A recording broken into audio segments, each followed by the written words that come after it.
Hey guys, welcome to the Beards and Bitcoins podcast, the crypto podcast for the man's man. And don't forget the women who love them. I am your co-host, Bitboy. This is your other co-host, Jay Chains. What is going on, Chains? Hey, buddy. Hey. Today's Sunday, so happy Sunday. Happy football day. Oh, happy week one. Happy NFL week one. So we got a jam-packed show for you guys today. We're going to be talking about football at the beginning of the show because, right, this is that's what men talk about. Yeah, for the man's man. So we definitely got to talk about football. We're going to talk about the Antonio Brown situation, which is really crazy. We're not going to spend too much on football because we got a lot of crypto stuff to talk about too. We're going to be touching on CoinMarketCap, our podcast from last week, and then I did a video about them, and I got viciously attacked. And I'm here to tell you, it was CoinMarketCap themselves attacking me. And then we're going to end the show talking about one of the biggest names in all of Bitcoin and cryptocurrency getting hacked and kind of what that means, you know, for the future of not just necessarily crypto, but platforms in general. So sounds like a good show. What do you think, James? I'm ready. I mean, for me, it's been a crazy week. Been in New York. I am now in Chicago, and I'll be in Austin later in the week. So I'm super excited to sit down, talk to my buddy, talk about football, talk about crypto, and talk about that crazy hack. Man, I tell you what, sometimes, James, I just can't get over how sexy your radio voice is. I really felt like I was listening to NPR there for a second. We got these new mics, and I got to say, man, we were talking about the level up. We started with our equipment, and boom. I mean, even in the monitors, man, you sound tasty. Oh, thank you. I appreciate that. Some people say I'm a whole snack. So that's what the kids are referring to these days, the hotties. So that would be me. But okay, so let's talk. This is week one of NFL. College football started last week, which, you know, in the South where I am and you are, huge college football. There's a huge college football game this week at the University of Texas in Austin. And then obviously, you know, Georgia, my team has had some games the last couple of weeks. We look really good and have won those games. But, you know, the big thing right now is NFL week one is today, Boom. Actually. Yeah. Boom. And you know what stinks, though? The season actually kicked off on Thursday. And I grew up in Chicago, so I'm a Bears fan. And they played the Packers, which is strange because I actually don't know why this changed. Because I think historically, the first game of the season are the two teams that played in the Super Bowl. But this year, for the 100th anniversary, it was the Bears and the Packers on Thursday night. I believe the reason they did that is because they're tired of playing in New England for game one. People are just so sick of the Patriots. So many times, you know, the Falcons actually, we got the first game last year, and that was a disaster as well. Well, if you guys don't know, which you don't because we haven't told you, we're actually recording this between the two NFL games on Sunday. So my Falcons just played, and we got absolutely destroyed. Minnesota looks tough. I got to tell you. I mean, they came out strong, man. No. I totally disagree. Kirk Cousins was like 8 of 10 for 30 yards or something crazy like that. He might have had 100 yards. They have a good solid defense. This is the Falcons. Dude, I'm so frustrated. The very first play of the game, our all-pro center, I don't know if he's all-pro, but he's definitely been to the Pro Bowl before. He arguably is the one that cost us the Super Bowl by getting a holding penalty in the fourth quarter that allowed us, or that pushed us out of field goal range. But first play of the game, Jake Matthews hits the wrong assignment at the end, and they get a sack on Matt Ryan the very first play. He just gets brutalized. Crushed. Then we run two more plays, we go 3 and out. Our first punt of the season was blocked. Our punter has had 9 kicks blocked. He got blasted too. Oh my gosh, dude, he's terrible, man. It's not him. It's not just him though. It's the whole special teams. So then we get the ball back after they score. So they score, of course, on the first. We had them like 1st and 20. Their first play was like a 25-yard run, and so they get a couple penalties. They get moved back, and then 20-yard touchdown, totally humiliating. Then we get the ball, Matt. So remember, first play of the game was a sack.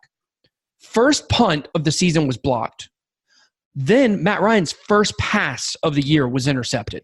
That's like, it brings a whole new meaning to Matty Ice. I mean, he's cold as ice. He's not hot. He's cold. There were 2 interceptions. One of his interceptions was forcing the ball to Julio, and then the other interception was, throwing the ball up, and then our tight end not running, not stopping on the play. Basically, is what happened, and he threw an interception. Second one wasn't really his fault, but we get a new offensive coordinator. Like, think about this: we have Matt Ryan throwing to Julio Jones, Austin Hooper, Devontae Freeman, and Calvin Ridley. And instead of throwing to any of those guys, you try to throw the ball to Luke Stalker. Do you know who Luke Stalker is? I've never heard of him in my life. Exactly. So I don't know, man. I'm very frustrated right now with football just due to how this game went. Like we ended up losing 28-12. We went for 2-point conversions on our 2 touchdowns that we scored because the game literally didn't matter. We were actually practicing point conversion, which we didn't get either one of course, at the end of the game because it was so far out of reach. So, but my whole point here is this was not the Vikings today. The Vikings, they may turn out to be pretty good, but their first 2 touchdowns were from they got the ball on our 25-yard line twice, you know? So, yeah. Okay. I mean, if you look at that and you say okay, well, they scored 14 points when they had a short field, then they really just scored 14 points the rest of the game. You know, their offense was not that impressive. It was really our defense. When Dalvin Cook touched the ball, you really saw that he was going to get 20 yards on every play because there was literally no Falcons anywhere. It was just a huge hole. So anyway, so both of our teams lost is the long and the short of it, guys. Bad week 1. Yeah, it was not good. Other stuff that happened in football, we had the Antonio Brown thing this week that was totally crazy. And here, this is real crazy. This doesn't really have a crypto tie-in, other than the fact that we're on social media all the time and we understand the power of Twitter and Instagram. But, there's actually been evidence that's came out that he was contacting social media companies to find out what the fastest way is he could get released by the Raiders. Oh, really?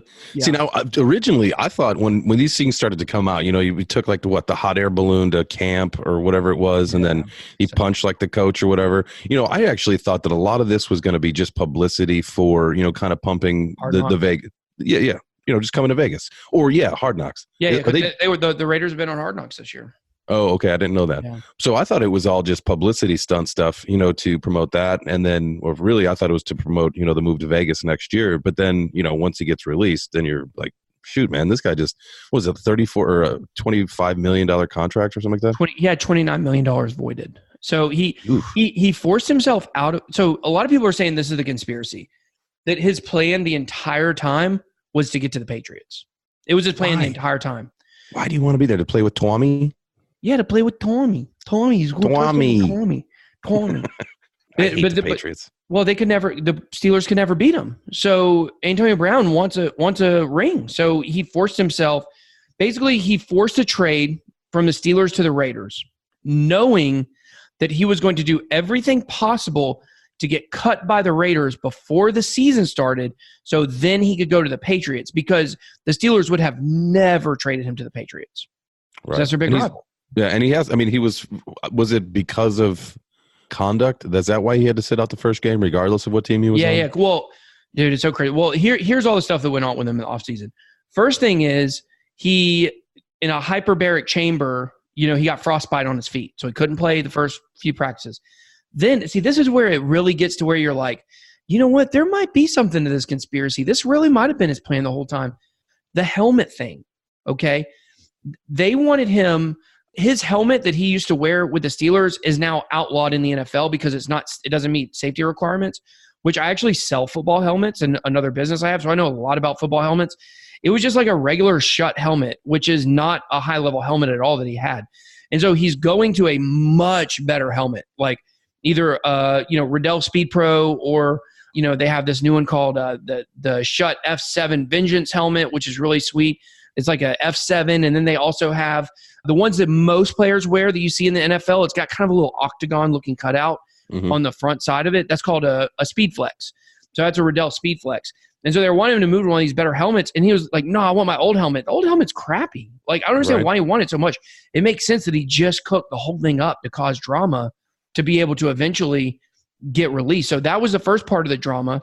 And so then he got into an argument with Mike Mayock, the GM of the Raiders, because they signed Vontaze Burfict. Vontaze Burfict was a guy who gave Antonio Brown a concussion in the playoffs a couple years ago between the Bengals and the Steelers.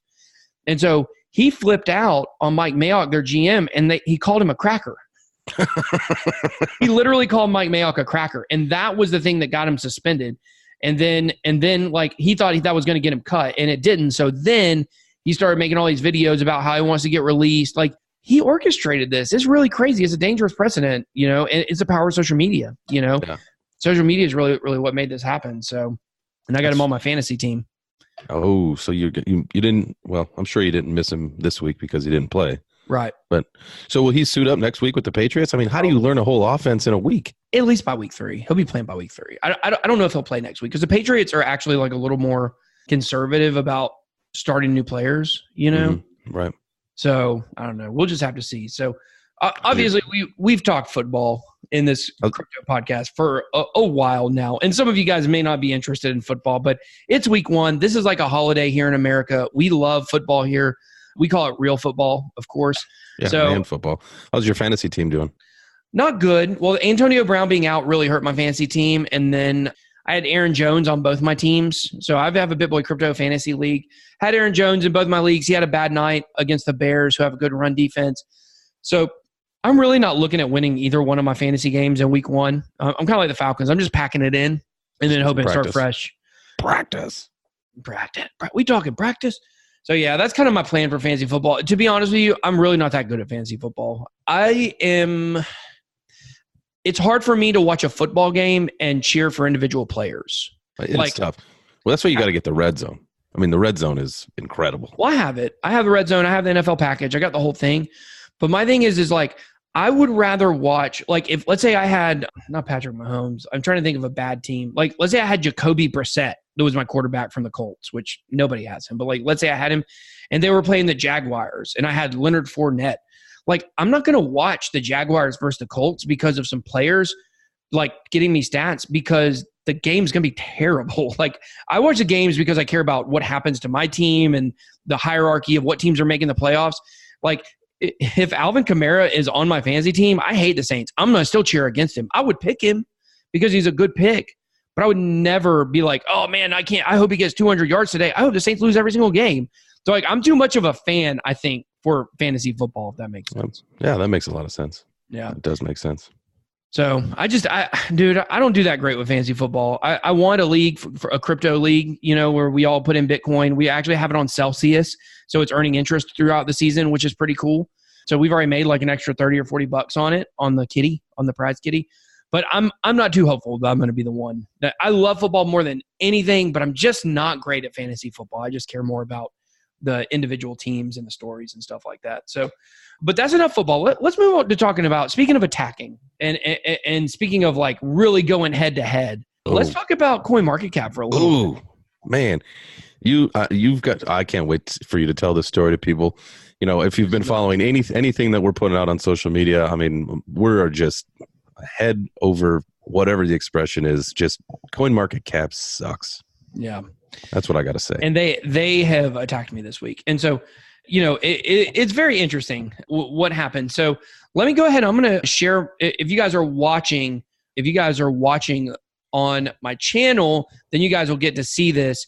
If not, I'll try to talk you guys through what we're looking at here. So this is a video that I made. Right. And you did this after the episode. Was this before or after episode we did with Adele? It was before it posted, but after we recorded it. Okay. And it's funny because when you look at some of these comments, like people are acting like I'm defending Adele and Daps Coin and Apollo. Like that's not what this is about for me. This is not about me picking one coin or another coin and being like, these coins got removed from CoinMarketCap or got dropped down and they're valid and I really like these coins. That's not what it's about for me. It's a lot of deeper stuff with CoinMarketCap. It's about centralization. It's about companies that have way too much power or influence when, I mean, they shouldn't have as much influence as they do. That's a really cute picture of you. You like that? Sorry, I accidentally hit the play button. I hit my space bar and it started playing. So sorry about that, guys. If you're watching, that's a really cute picture of me. I'm going to keep it up.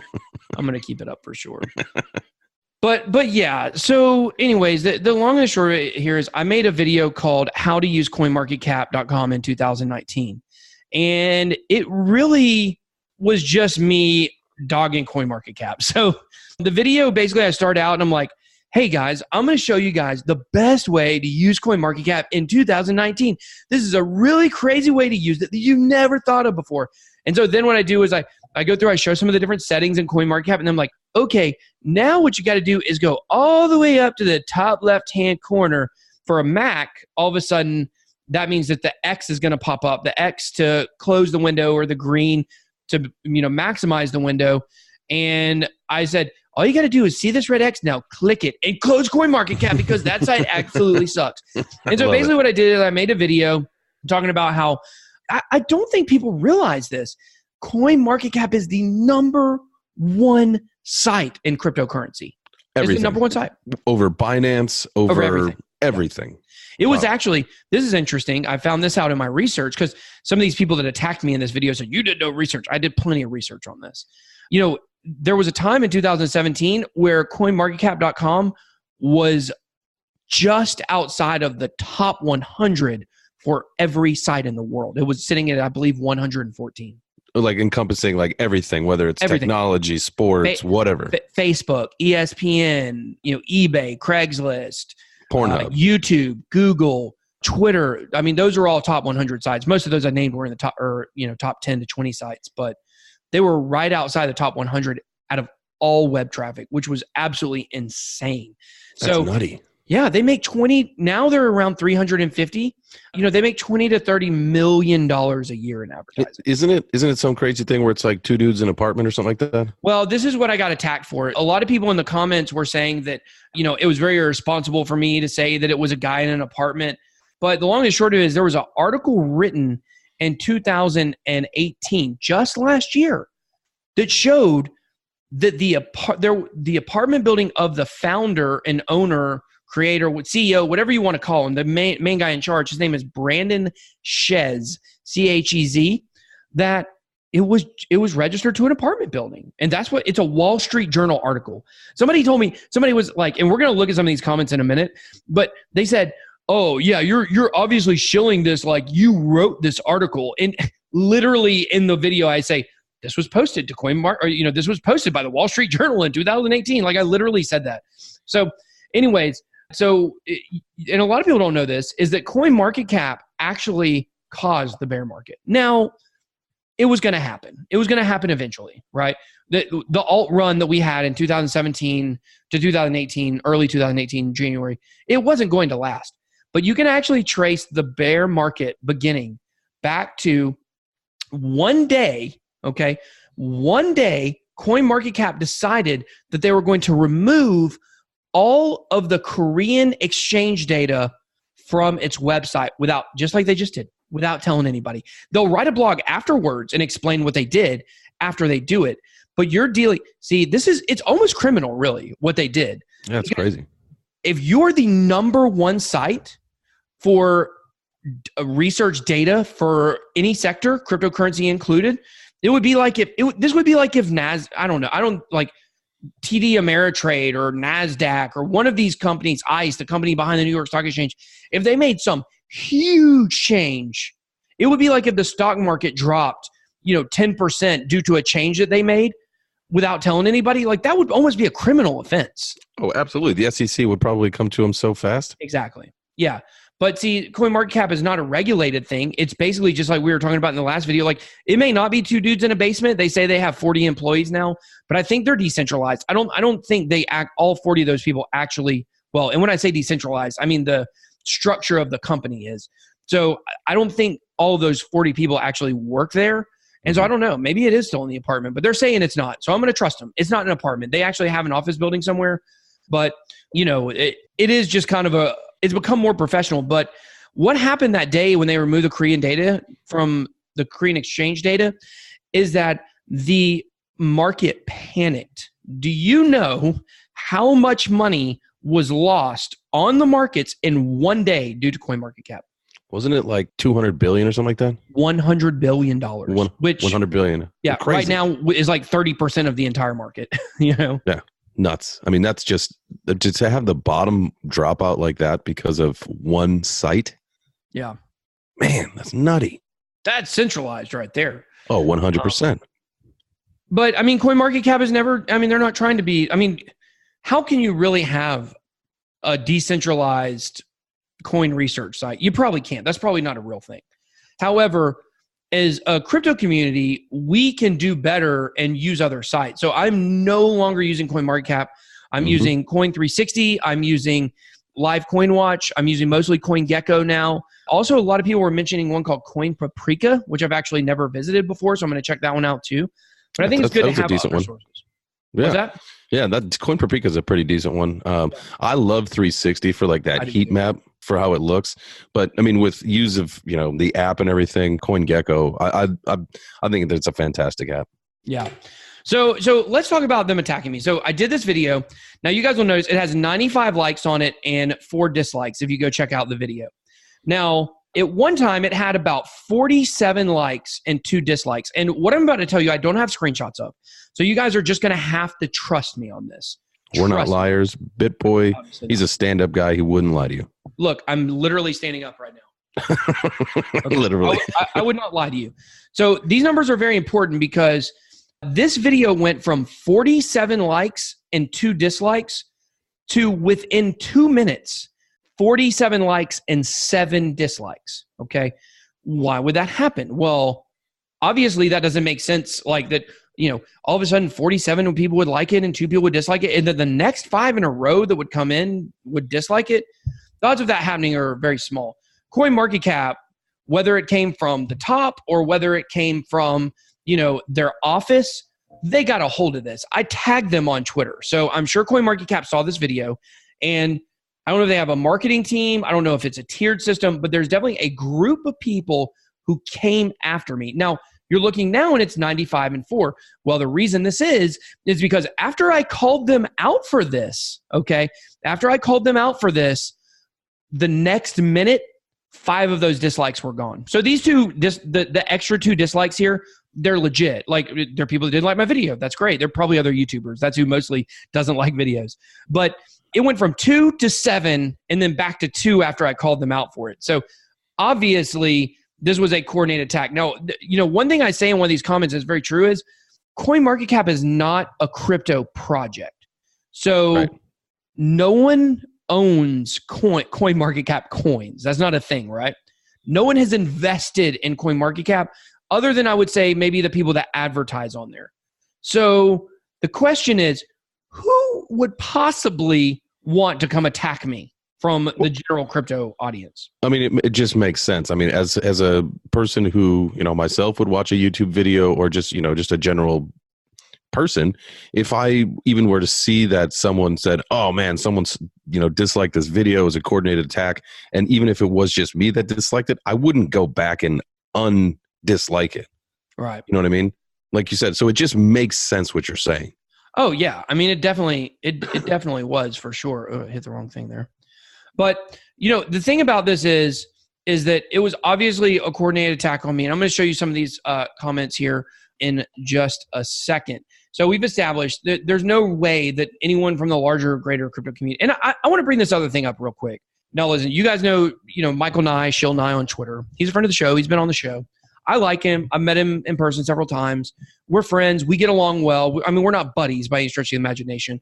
We don't text each other or anything like that. But, we send some DMs back and forth on Twitter.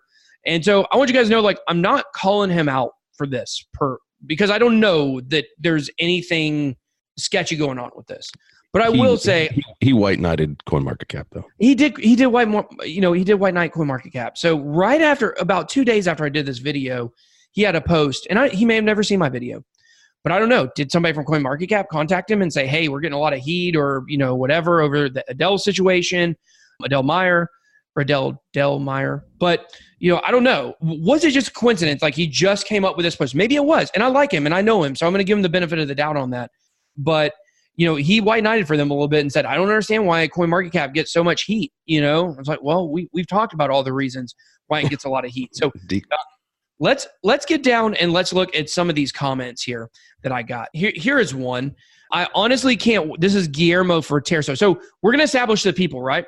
We got Guillermo Fraterso. Okay. We got Cloudwalker. We have William DeRue. Okay. And we have Wired Nomads and Frank Moravsky. Okay. These are the people that attacked me. 5 people. And they all attacked at the same time. Cloudwalker, this guy Cloudwalker, who came and made this comment. He made this comment a little bit later. So I can't say for sure that he was definitely in the same group, but definitely William, Frank, Wire Nomads, and William DeRue, and Guillermo Fraterzo, all of these guys, they attacked me at the exact same time. Like, we're talking about within minutes of each other.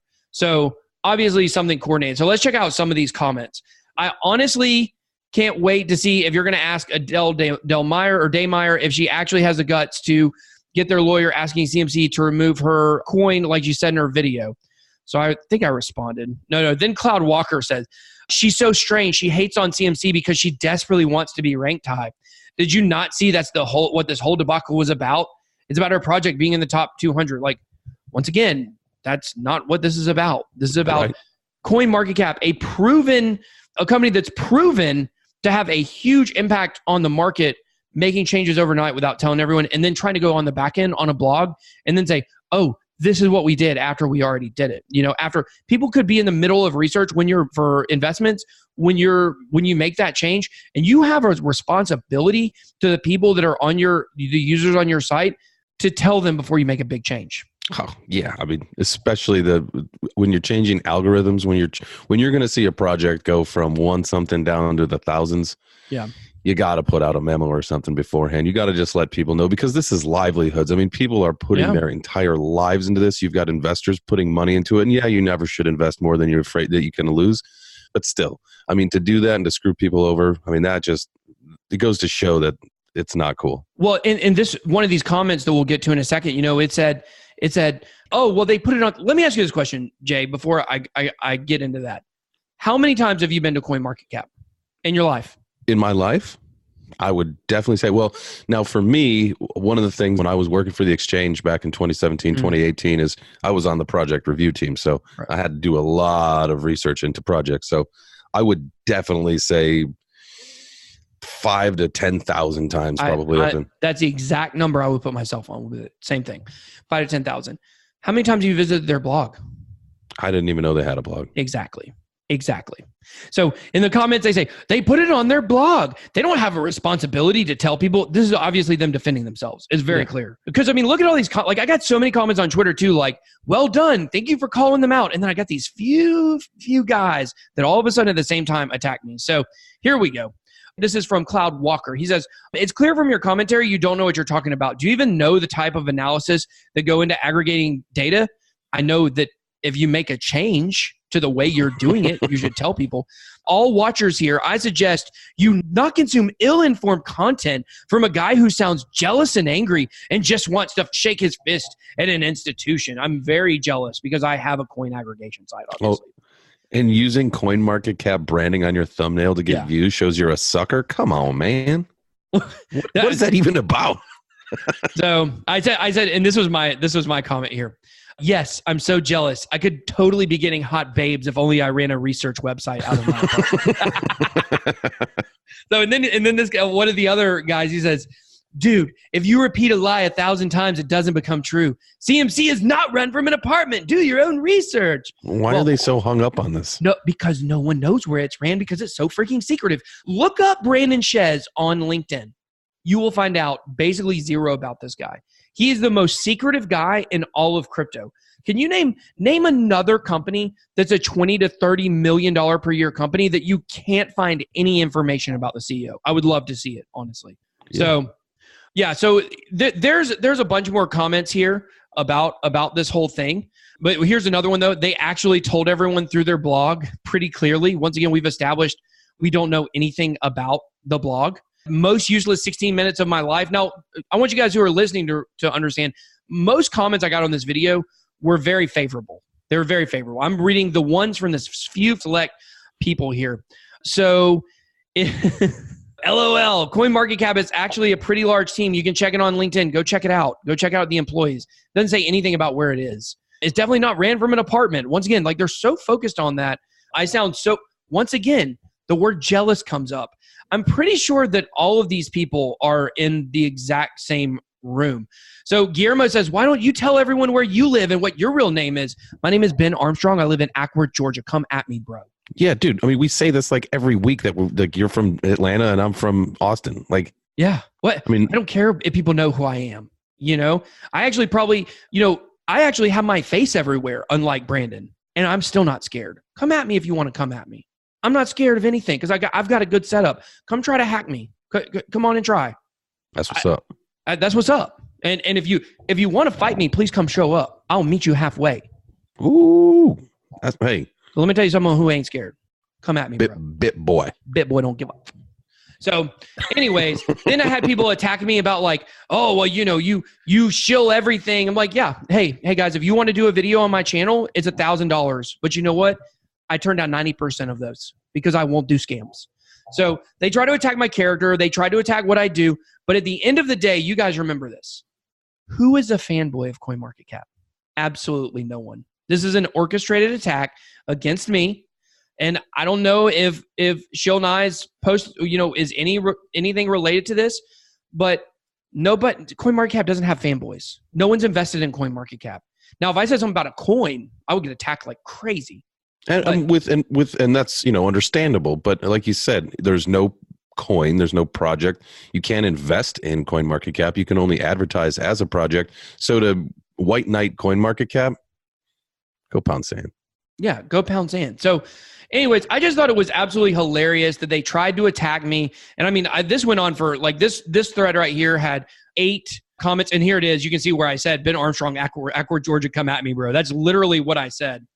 So this is this guy said that I'm I don't curse on the show, but just so you guys get the actual term here, he called me a shitcoin shiller. And so my reply to that was, ooh, you got me. That one stings. Name the altcoin I shilled that cost the market $100 billion, nerd. Nerd alert. Guillermo, you're a nerd. Yeah, and then he tried to say like, oh, well, Adele paid you to come on your show. How much money did Adele pay us to be on our show? Nothing, man. $0. We did that was not a paid interview. But if you want to pay to be on the show, just email us. Just email us. We will accept you. But you know what we will do? We will be transparent and we will say that it was a sponsored review because that's the way we are. We're transparent people. Unlike CoinMarketCap, the most secretive company in all of crypto. And these are obviously minions that they sent out to attack me, to attack what we do in the podcast.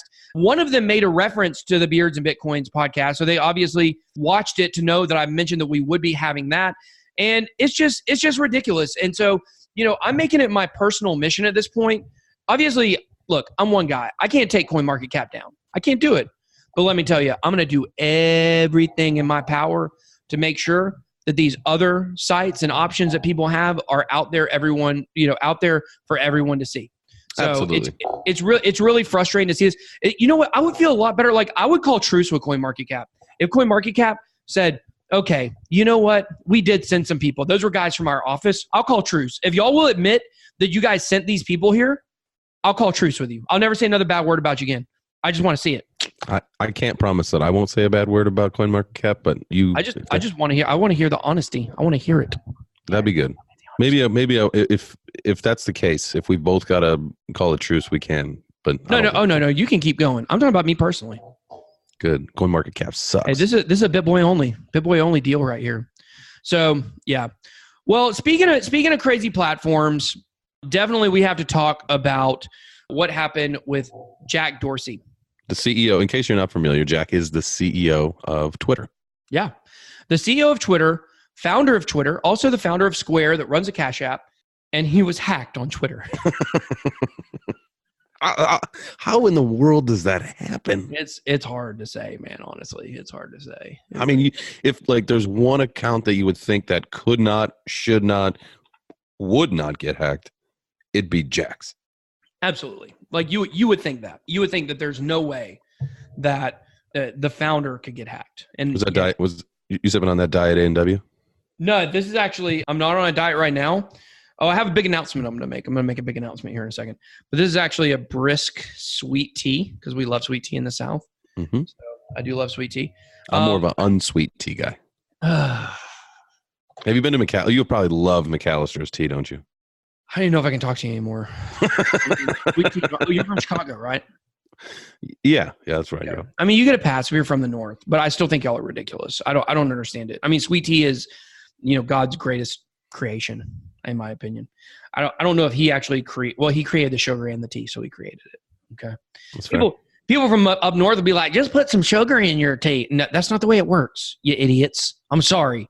You have to put the sugar in when it's hot. That's the only way. Oh, that's the way to do it because the hot water helps melt the sugar. It's like trying if to you don't use, end up with a clump of sugar. If it's cold, you just get a clump of sugar at the bottom. Did y'all not take chemistry? It's like when you got to use the liquid sugar when you're having iced coffee. Now I drink coffee black. I don't put anything in it. But my wife, she puts sugar and a little bit of cream in there. So when we make iced coffee, you got to make the melted sugar so that it doesn't just granulate and sit at the bottom of your coffee. Yeah, exactly. So, but here's the big announcement. I have decided. Bum bum bum. I'm going to run a marathon. Nice. Yeah. I'm gonna see. All right. So we're moving. Our house is finished. Well, let's talk about your marathon first, dude. I'm really excited for that. First of all, I would like to say I have ran a marathon before. Really? A lot of people don't know this about me. Yeah, back in 2010, I believe. Yeah, I think it was 2010. I ran a marathon. I did it in 9 minutes and 56 seconds a mile for 26 miles. I think my time was... Are you kidding me? No, yeah. It was 4 hours and 16 or 17 minutes. I think I ran 26 miles. Yeah. Yeah. No. That, for me, I've never ran more than 4 to 5 miles in my entire life at one time. If I were to run a marathon, I guarantee you I would be that person, like it's pitch black when I'm finishing. I'm crawling across I would be crawling across the finish line if I even finished. I don't even know if I could run a marathon. Well, I decided that I am going to run a marathon as a challenge to myself to get back in shape and make it happen. Now, I was still not skinny when I did it. I was still I'm about 234 pounds right now. I was probably about 206 when I ran the marathon. So I was still a pretty big boy. So I've decided I'm going to do a 5K, a 10K, a half marathon, and then a marathon and every month. Okay. So a month from now, I'll be running a 5K, which I can run a 5K right now. Obviously, I mean, I'm not, I'm not super huge. I can run. I've been running 3 miles a day, a few times a week for the last couple of weeks. This week I didn't, but I decided that's what I need to do. So I'm going to run that marathon. I'm gonna probably wear like a Bitboy shirt or something, represent what's going on. Maybe a Beers and Bitcoins hat or something. Nice. Those, and make it happen. Show people that you can get out and do something positive. Dude, that's really exciting. Yeah, I'm turning a new leaf as well. My wife and I are building a house. We should be moved in by the end of the month. In the development, we've got this place called the Union. That's where like the pool. They've got co-work space. There's a gym. So I'm gonna get back to the gym, get healthy, and so. Last night here in Chicago was hanging out with all my siblings. And like the last time I was in town, my sister that's below me in age, because I'm one of 5, she challenged me to a foot race and we did it in my mom's backyard and slipped and fell, hurt my knee. It was kind of a mess, but it was fun. We had a good time. But I won and she wanted to challenge me and I'm not in shape right now. And my sister is in like great shape. So if she's listening to this episode, you got smoked by a fat guy. Because we did like a 50-yard dash in the parking lot, like behind my mom's house. There's like a whole complex with like office buildings and stuff. And we did, man, I blasted her. And my whole family was like, geez. Do we need to have a head-to-head 50-yard, 40-yard dash? We could, man. We the Beers and Bitcoins dash. So now I've got to get myself into shape because the plan is at Christmas time, we are going to do a full lap around a track. And it's going to have to be a sprint. So I'm going to have to be in good shape because that's a quarter mile. Dude, that 40-yard dash that I did last night, I'm not joking to you. I puked afterward. I haven't done any activity like that in a long time. Well, it's funny, like for our little football team, I coach football. I coach t-ball, football, and soccer right now. For our little football team, we don't have enough people to field like a full kickoff team and a full return team at one time because players play both ways. So they put me back at returner, Now these are 7, 8, 9-year-old kids. Did you burn them? Don't have the moves like I used to have. Used to, I'd have a little move where I just, palm the football and hold it out and then go the other way. But it didn't work out so well. I realized that was actually the moment I decided I need to run a marathon. They got me pretty good.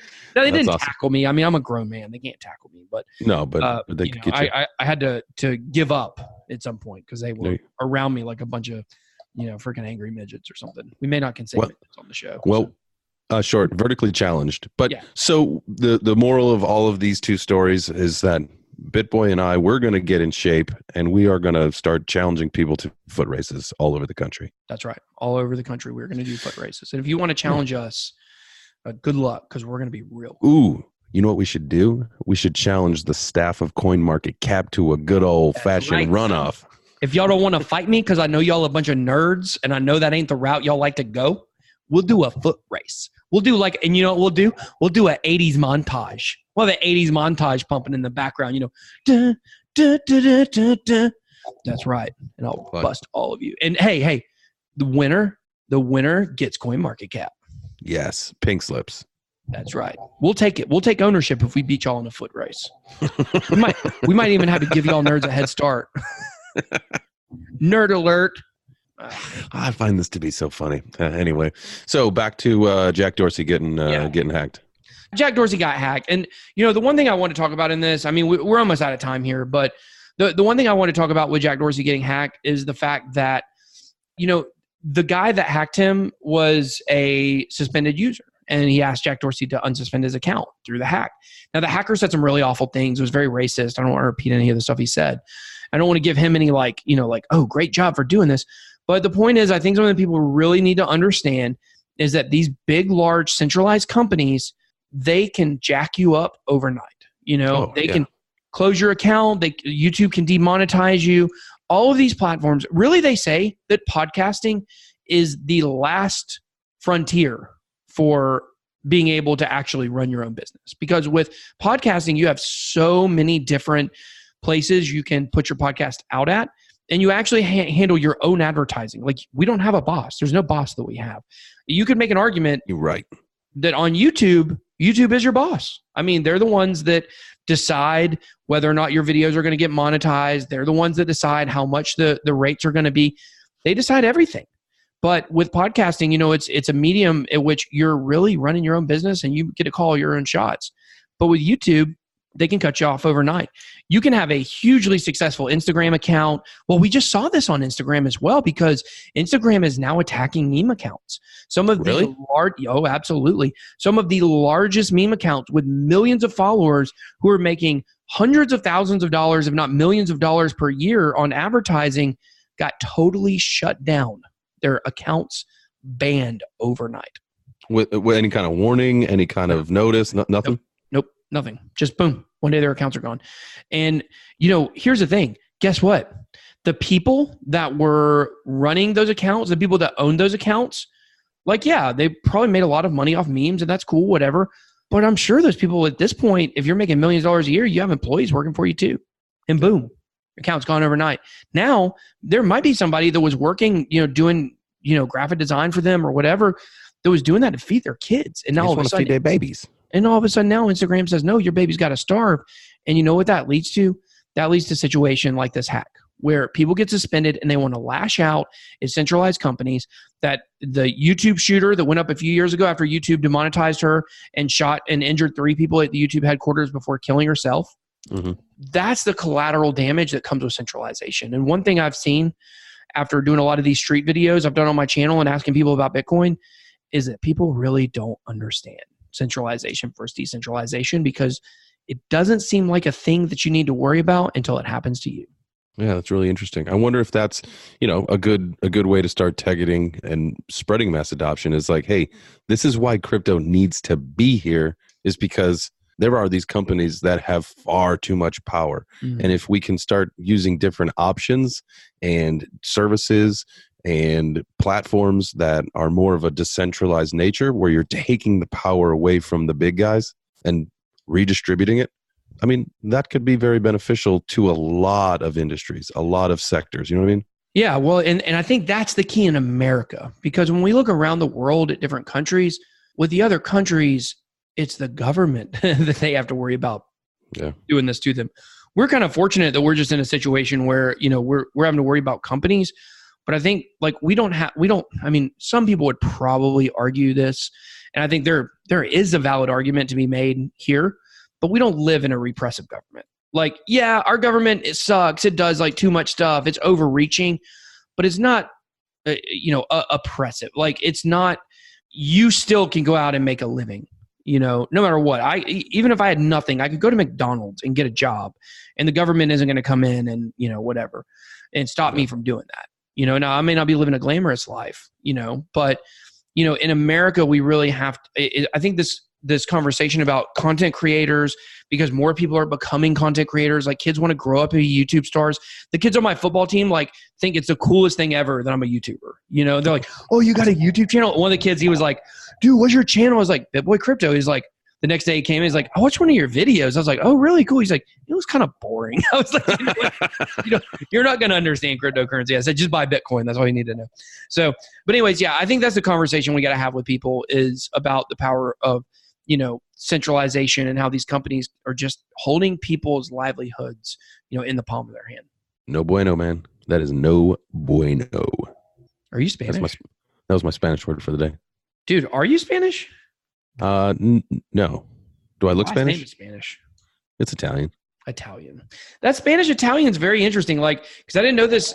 Armando, I always thought was a Spanish name, and we have a friend, Armando, that stayed with us in Las Vegas, and he spells his name with an O instead of an A, like ARMO instead of ARMA. And I was like, never seen it spelled like that. He's like, it's because it's Italian. I was like, dang, okay, whatever. That's why we're homies. Yeah, that's right. He is the homie. So, all right. Well, that's pretty much all we got for today. Definitely want to say a big shout out to Monarch Token for sponsoring this video and being the main sponsor of our podcast. You guys can check them out at monarchtoken.io. Thanks, Beatles. Yep, we appreciate all the support. If you guys are interested in advertising on our channel, make sure to reach out to us, info@beardsandbitcoins.com. Yeah, we're always around. You can always get us on Twitter. YouTube's, get all of it. Yeah, make sure you guys subscribe to our YouTube channel. And I guess that's it. We will talk to you guys later. Have a good one. You got this shit knocking, bro.